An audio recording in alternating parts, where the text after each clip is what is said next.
Hi everybody, this is foXnoMad, and today I want to help you travel smarter by reviewing the Panasonic Lumix G85, road tested after 2 years of continuous use and travel.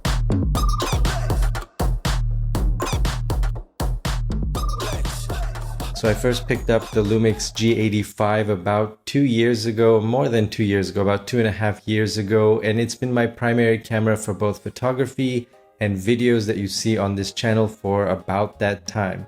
So I've had a lot of experience with this camera, so I know its strengths and its shortcomings, but the question really is this still the best camera under $1,000? So if you saw my G7 versus the G85 review, I'll link to that up here. So if you've seen that comparison, you know that at that time I thought these were the two best cameras under $1,000. And at that time the G7, which is the model before the G85, was $500, and the G85 was about $999, just under $1,000.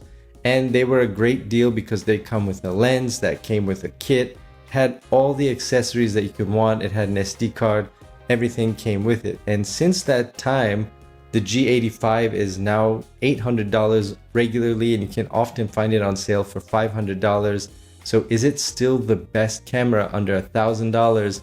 After all of these videos, after all of that shooting time, this camera has held up very well, and I think it's a very good camera still in 2019. So starting off with the exterior of this camera, it's held up way better than I could have ever expected. So if you look at the rubber grips of this camera, which is the point of contact that you have the most with the camera, I've held this camera for just probably, if you add up all the hours, it's days and days and days on end.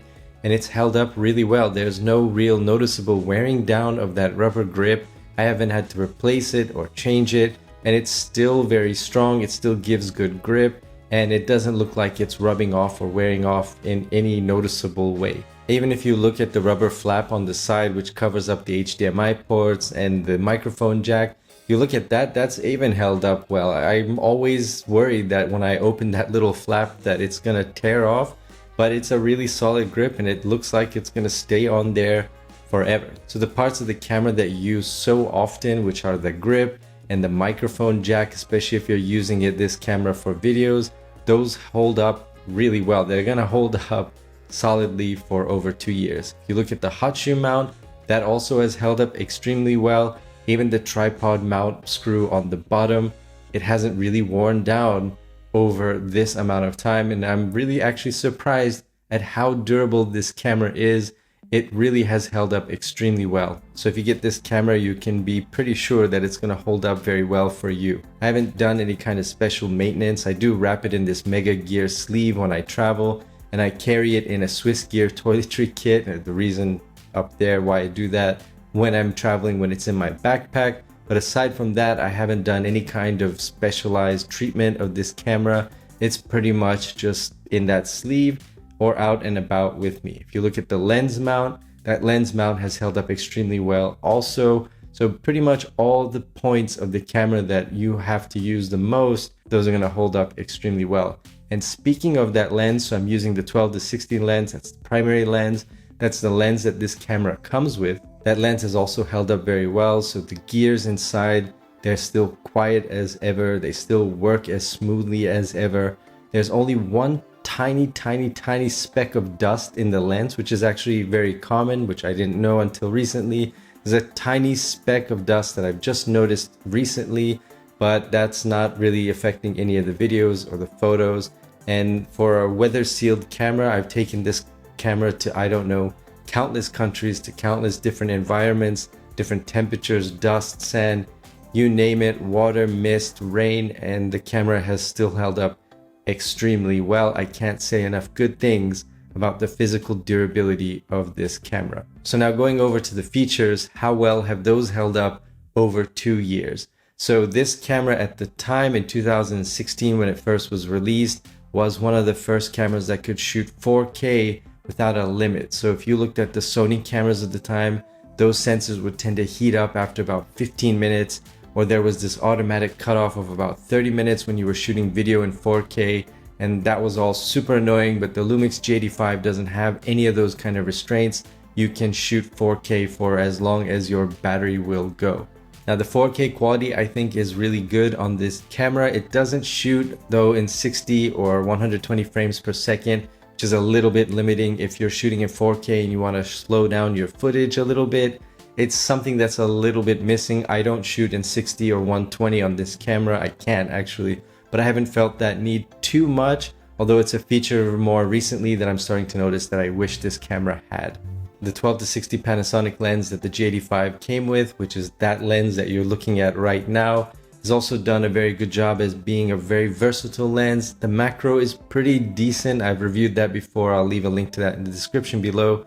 But the macro is pretty decent. It's got a pretty good zoom on it and it's wide enough and the f-stop is low enough for a lot of different situations. For a kit lens, I think it's a very versatile lens. It's a good starter lens, like this camera, the G85, which is a very good starter camera if you're starting out, especially with videos. This is a great video camera and photography as well.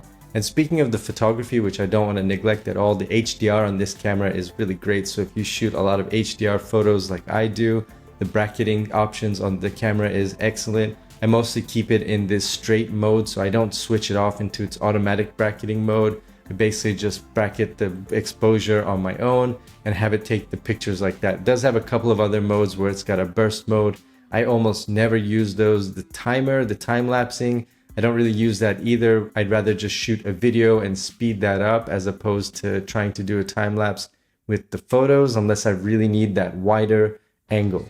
That's something to note about this camera though. When you do shoot video, when you go into 4K, it's going to crop down on the sensor. So it's going to go from this nice wider angle when you're shooting photos to this much more tight cropped in version for video. The best way to see what it's going to look like ahead of time is to just switch this camera into movie mode and just keep it there, especially if you're shooting a lot of videos. If video is your primary focus, then you probably just want to keep it in movie mode, and then you can easily switch it over into photo mode because that's going to be a wider angle anyway. And so that's a lot easier to work with. It's a lot easier to get a wider angle than to just automatically be cropped in into a tighter angle and not be able to get all the stuff on the outside and have to readjust and all of that. And in case you're wondering about the built-in microphone, this is what that sounds like, and it's still not very good after all of this time. And a couple of the features that have lasted very well that I'd like to add is one, that you've got this flip screen. So even cameras now, a lot of cameras, vlogging cameras are close to $1,000. They don't have the screen that flips in a way that you can always see it. So the hot shoe is on the top of the camera, and then you've got this screen which flips out on the side, which lets you actually see what you're recording, whether you've got a microphone or a flash or a light on top. Whether you got any of those, you still can always see the screen. You can always see yourself and frame yourself, especially if you're recording yourself like this, which is great. And if you do live streaming, then this has a clean HDMI output. You just need to go into the settings. You can configure that. And it also comes with an adapter, so you can plug this into a battery or into a wall outlet. So you can plug that in so you can live stream with the G85 for as long as you want, because you could use an external power supply. All really great features that you don't find on every single camera, especially not a lot of cameras that are around the $800 price range. A couple of the features that are kind of time-proof: the in-body stabilization, the in-lens stabilization. So this camera has stabilization in the camera and the lens as well, and that's been pretty good, at least for most of my handheld shots. And overall, the features I think of this camera have held up pretty well up until 2019. I think going on, they will still continue to hold up. This camera is not going to date itself anytime soon. Now, physically and features wise, this camera has held up pretty well. On the physical side, it's been amazing, I think. And on the feature side, I think it's pretty good still, especially at this price point of $800 that comes with a lens and a full kit. But having used this camera so long, I've had a lot of chance to see and experience its shortcomings and some of the things that I would like changed or I would like improved on the G85. Those are just some things to know going into this camera. So the first one is the autofocus. So the autofocus of this camera is just, can really get confused. So if I'm talking to the camera now and then I want to kind of look up into it, or if I'm like shooting a vlog and then I want to, like, you know, point something like a fork you're gonna see the autofocus is just gonna struggle. It's not gonna be very good at sort of switching between something that's closer and something that's further away. That depth of field, that kind of switching is just not very good at that. There are a couple of settings that I've noticed that really help, and that's having the autofocus set to one spot in the middle, not using the 49-point autofocus. That's going to help a lot. You can also set the autofocus sensitivity higher, so you can set that to +2, and that focus is still going to be somewhat confused, but speeding up the autofocusing is going to shorten the amount of confusion time that it has. So it's going to try to pick something and go with it, as opposed to sort of, zoom in, zoom out, focus in, focus out. It's going to speed that process up just a little bit, and I find that that helps with the autofocus. Also, setting the metering mode to the center helps a lot. I find that all of those three settings together, so having the fast autofocus, the 1-point focus, and the metering in the middle, all of that helps to get this camera to focus as best as it can, but it's still not going to be really good at focusing on the fly. So what you can do when you're shooting with this camera, if you're doing like a vlog style and you're going to point something at the lens and then you're going to come back kind of thing, you can either go to manual focus, which I know really sucks, or what you can do is you can tap the screen just a little bit off of center to make sure that the camera knows that it's going to be focusing there in an upcoming shot. So you can just kind of tap the screen to focus and then put your whatever you want to show kind of like up there. And if that doesn't work, then when you do go into the center of the screen, then you can just tap the center of the screen and that's gonna focus it there.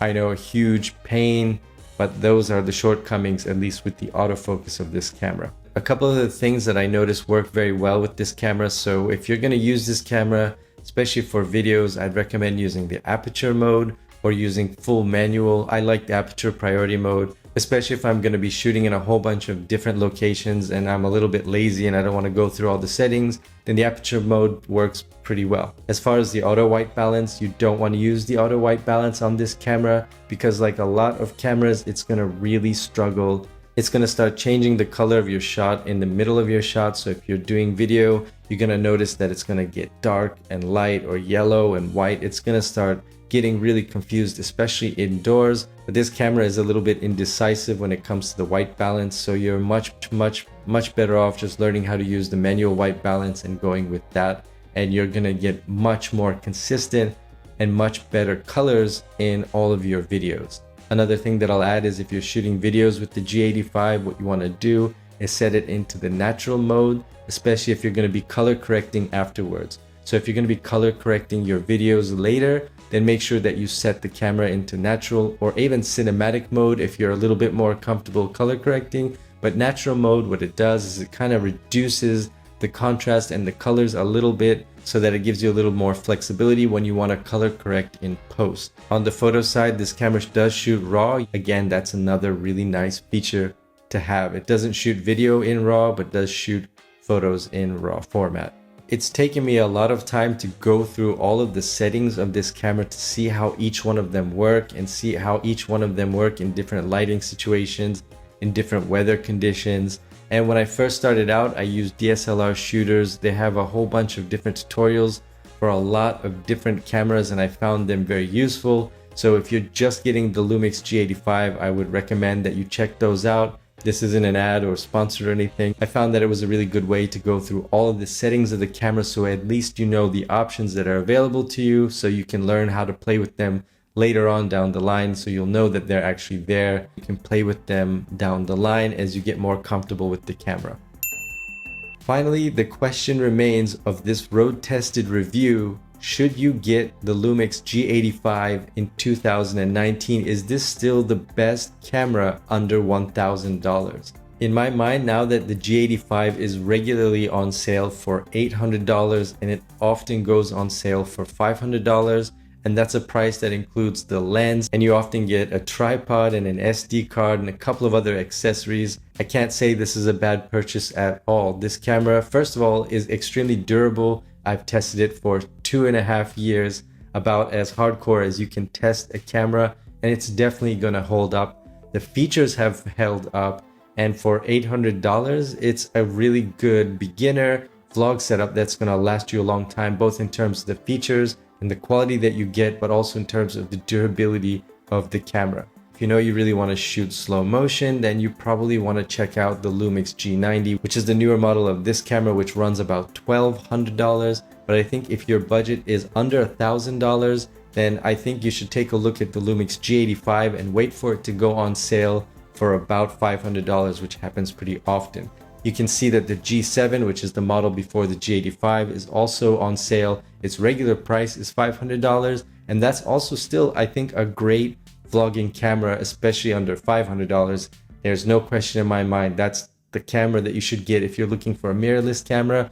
And if you're looking at the G85 because you really want some of the stabilization and the weather sealing and you want those features, then if you wait a couple of weeks and just check it out on Amazon, I'll leave links down there in the description, then chances are you're going to find it for $500, and that's going to include the lens. So at the end of 2019, I still think the Panasonic Lumix G85 is the best mirrorless camera you can get for under $1,000, and it's one of the best overall cameras still that you can get under $1,000, especially if you're shooting a lot of video. So I hope this has been helpful for you if you're looking for the G85. Let me know if you have any questions in the comments below, and while you're down there, hit the like and subscribe buttons. I'll have new videos for you every week. Thanks very much for watching, and I will see you in the next video.